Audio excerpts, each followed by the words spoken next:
शेतकरी मित्रांनो, केंद्रीय अर्थसंकल्प 2026 जाहीर होण्यापूर्वी शेतकऱ्यांचे लक्ष सरकारच्या काही महत्त्वाच्या निर्णयाकडे लागले आहे।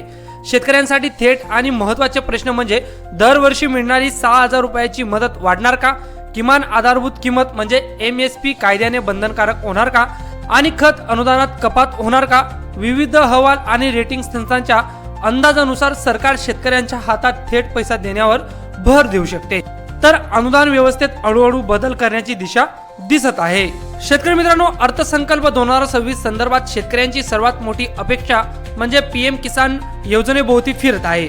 सध्या या योजनेअंतर्गत पात्र शेतकऱ्यांना वर्षाला 6,000 रुपये दिले जातात।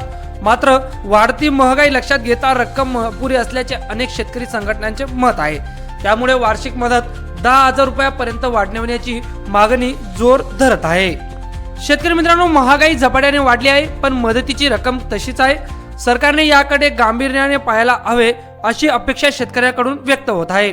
रेटिंग एजन्सी ब्रिक वर्क रेटिंगच्या मते PM किसान अंतर्गत दिली जाणारी रक्कम वाढली तर शेतकऱ्यांच्या थेट उत्पन्नात वाढ होईल आणि त्यांना बाजाराशी अधिक प्रभावीपणे जोडता येईल।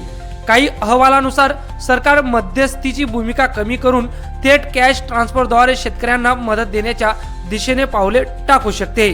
त्यानंतर किमान आधारभूत किमतीबाबत म्हणजेच MSP शेतकऱ्यांची दीर्घकालीन मागणी म्हणजेच कायदेशीर हमी मात्र सध्याच्या संकेतस्थळानुसार अर्थसंकल्प 2026 मध्ये MSP ला कायद्याने रूप मिळण्याची शक्यता कमी मानली जात आहे। दिलासादायक बाब म्हणजे सरकार MSP ठरवताना C2 खर्चावर म्हणजेच 50% नफा देण्याचे सूत्र कायम ठेवण्याची शक्यता आहे। सरकारच्या सर्वोच्च आर्थिक समिती म्हणजे CCEA रब्बी हंगाम 2026 साठी MSP ला आधीच मंजुरी दिली आहे। गव्हासाठी MSP 2585 रुपये प्रति क्विंटल निश्चित करण्यात आला असून तो मागील वर्षाच्या तुलनेत 160 रुपयांनी जास्त आहे। आर्थिक वर्ष 2026 मध्ये सरकारी खरेदी सुमारे 84,263 कोटी रुपयापर्यंत जाण्याचा अंदाज आहे। शेतकरी मित्रांनो, अर्थसंकल्प 2026 मध्ये शेतकऱ्यांना थेट आर्थिक आधार देण्यावर सरकारचा भर राहण्याची शक्यता आहे, तर MSP आणि अनुदान धोरणांमध्ये मोठे संरचनात्मक बदल तात्काळ होण्याचे संकेत सध्या तरी मर्यादित दिसत आहेत।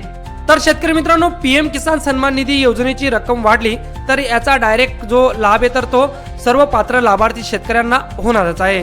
कारण PM किसान सन्मान निधी योजनेची जी राशी आता किंवा निधी तर ती खूप कमी प्रमाणात शेतकऱ्यांना दिली जाते असं मानलं जातं। म्हणून याच्यात जरी वाढ झाली तर याचा फायदा चांगल्या पद्धतीने शेतकरी मित्र घेऊ शकतात। ही माझी तुम्हाला अपडेट कशी वाटली? व्हिडिओला कमेंट किंवा लाईक करून नक्कीच सांगा आणि अशाच महत्त्वपूर्ण अपडेटसाठी आपलं चॅनल देखील सबस्क्राईब करायला विसरू नका।